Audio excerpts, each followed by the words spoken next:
Welcome back, guys. Today we're going to talk about securities and other cryptos that are being quote unquote listed as securities by the SEC. Actually, you have Algorand in here, you have ADA in here, and a bunch of other ones. We're going to talk about it. I'm a little shocked because Gary Gensler's best pal is the gentleman who runs Algorand. And I was like, man, if anyone's going to get a free pass, it's probably Algorand, but it does not look like it. So check this out, guys. Here is Gary Gensler talking about his favorite project or his favorite person that he likes to deal with here. It's 13 seconds. Let me play this. Sylvia McCally's Algorand, who's a Turing Award winner at MIT that I work with. Sylvia's got a great technology that has performance. You could create Uber on top of it. You could create Uber on top of it, right? And then now you have, here you go. So Solana, ADA, Matic, Filecoin, Atom, Sand, etc. are all considered securities under what the SEC is thinking here. They also claim that CZ admitted that we are operating a fucking unlicensed securities exchange in the USA, bro. Other claims include commingling funds, artificially inflating trading volumes, which actually happens. There is a company in New York, I believe, that CZ, I don't know, is their part of or owns, but they do a majority lion's share of the trading on Binance. I think it's 20 or 30% of the trading. And so there's wash trading going on.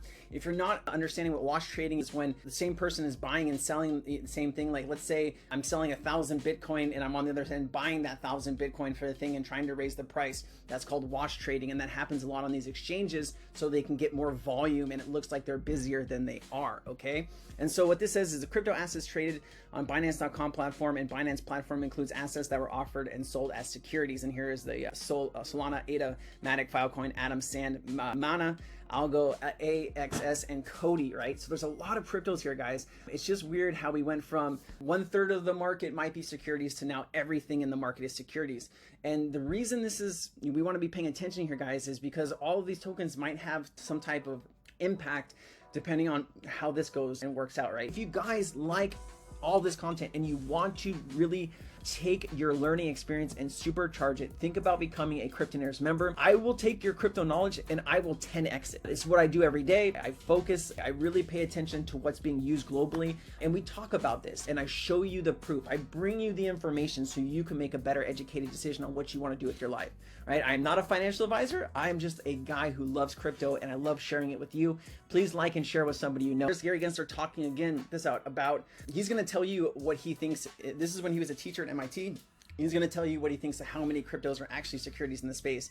And it's just crazy to what he used to think and what he thinks now. It's just insane. Listen to this. So we already know in the US and in many other jurisdictions that 3/4 of the market are not ICOs or not what we call securities, even in the US, Canada, and Taiwan, the three jurisdictions. 3/4 of the market is 75% of the market. He's saying that 75% of the market are not considered securities when he's a teacher.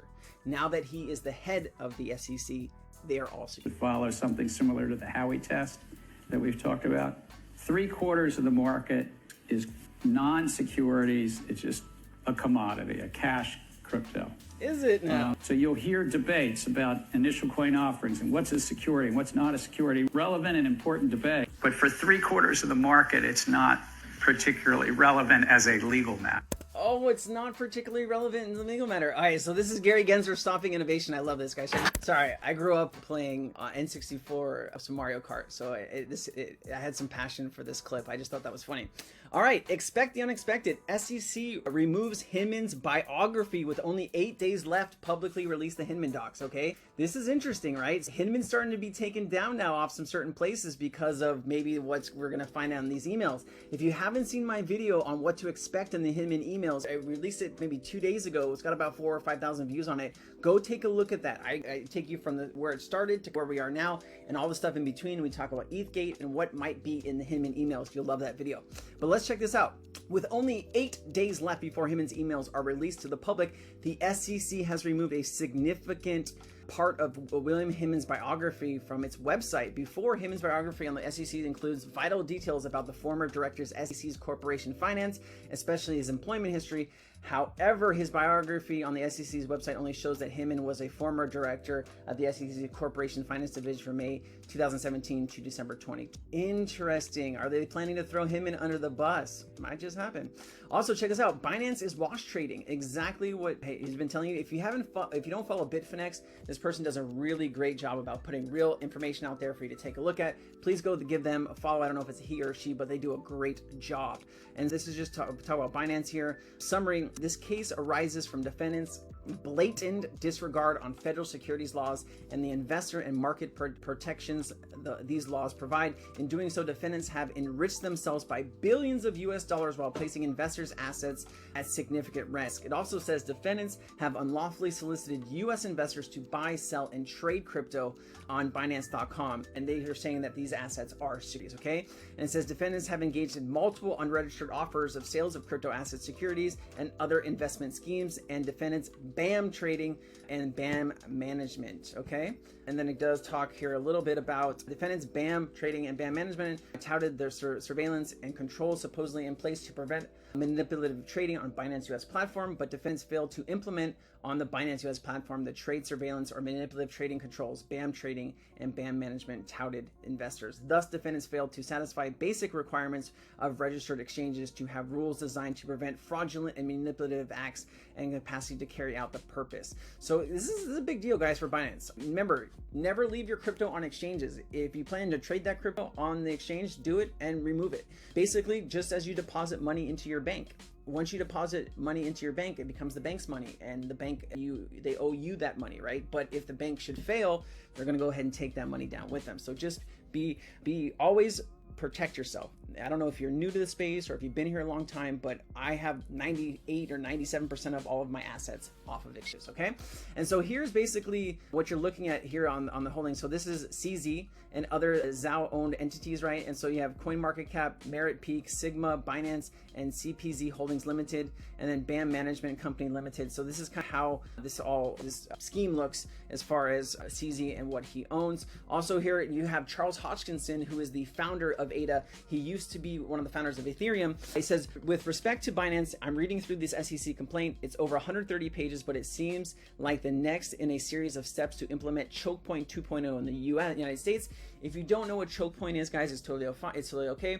But choke point 2.0 is, how they went out and they shut down New York Bank, which is a crypto friendly bank. They shut down Silvergate Bank. And what is the other one? Silvergate and I want to say Standard Chartered, but it's not Standard Chartered. Silvergate and 3 bank failure. Signature, where is it?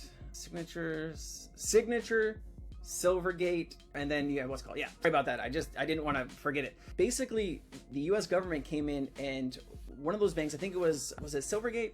Man, I should have remembered this earlier, but one of these banks wasn't actually insolvent, and the government just came in and took over the bank, saying that it was. And so there's a lot of things happening right now as far as crypto projects not being able to get proper banking, being able to bank their crypto funds in U.S. banks. And this is a situation that we're dealing with here in the U.S. as the whole world is working to help globally adopt cryptocurrency. The U.S. is shooting itself in the foot, and that is the Biden administration. There's pluses and there's minuses with the Biden administration. We're going to have to see how this whole thing plays out, but it does seem like they are picking on US, and these companies are going overseas, and that's really sad. But let's get back to this. The end goal is an agenda based on CBDC partnered with a handful of massive banks and end-to-end control over every aspect of your financial life. Accurate. A regulatory event where you have to debate about compliance with a law or guidance. This seems to be a political philosophical disagreement with the very existence of cryptocurrencies and what they represent. An unelected group of people have decided that concepts like self-sovereign identity, owning your wallet, and the freedom to control your economic agency should be removed from the masses and be given to enlightened few. Honestly, what is happening isn't anything new. It's always the same fight between freedom and authoritarianism, just different players, technology and words. It doesn't seem like this event is a perfect. It does seem like this event is a perfect opportunity for the entire industry to set aside its fragmented nature and unite for common sense set of rules and guidelines that can prevent the United States from slipping into a dystopia that would make it look like 1984 looks like a vacation. So 1984 was a book, or Orwell. I can't remember the author, but the U.S. is shooting themselves in the foot.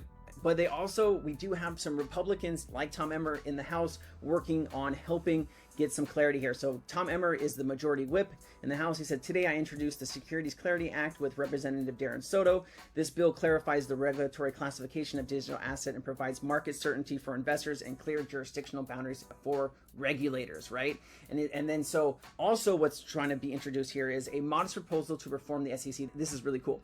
A draft digital assets bill released yesterday by Congressman Patrick McHenry. Follow him. Representative French Hill, follow that person too. And Congressman Glenn Thompson. Okay, I don't know too much about Glenn Thompson. This is a golden opportunity to begin to reform the SEC. Listen to this. I really like this. Check this out. Amend the bill to say, at the conclusion of every litigated SEC case, the court shall determine which party is the prevailing party. If the court determines that the defendant is the prevailing party, then the SEC shall pay all attorney's fees incurred on that defendant.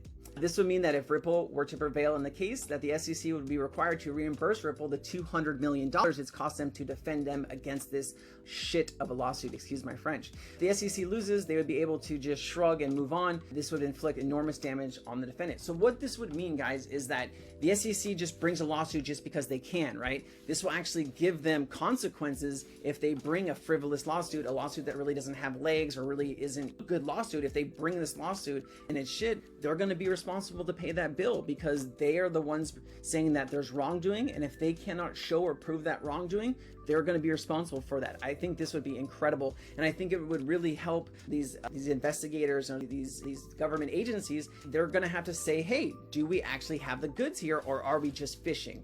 And if you're just fishing, go fish over there, because this is a regulatory pond over here, and you need to stay out of it, SEC, right? With a fishing metaphor. I'm in Hawaii, ocean, I don't know. All right, benefits for this reform. The SEC will need to think carefully before bringing weak cases, because there would be some real consequences if they lost. A defendant who has done nothing wrong would be less likely to just settle if they can recover their fees in the end. Moreover, if the SEC loses a case, why should a corporate defendant and its investors or an individual be stuck with the bill on the SEC's mistake? This is a pro-investor reform. We already have a fee shifting provisions just like this in other federal statutes. And this is interesting, guys. We're getting really close here. I want you to understand that the U.S. is trying to play catch up here. The Republicans in Congress right now are trying to hold the SEC and other overstepping regulatory agencies from overstepping and really shitting the bed, really, right? Because the SEC has really caused all this turmoil in the crypto industry and has forced a lot of projects overseas. And look, in 2022, how many FTX? You had BlockFi, you had Voyager, you had Luna, you had all of these huge billion-dollar failures, and the SEC wasn't there to stop any of it. But they were there to sue Ripple when it was convenient. Anyway, I hope you guys enjoyed the video. If you made it all the way through, can I get an aloha at the end? Thank you so much for watching, and we're going to be doing another giveaway here soon. Please stay tuned for the next video. Probably I will announce that. Take care, guys. Thank you so much for watching. I truly appreciate it, and it's an honor to be here and educating you. Thank you. Bye.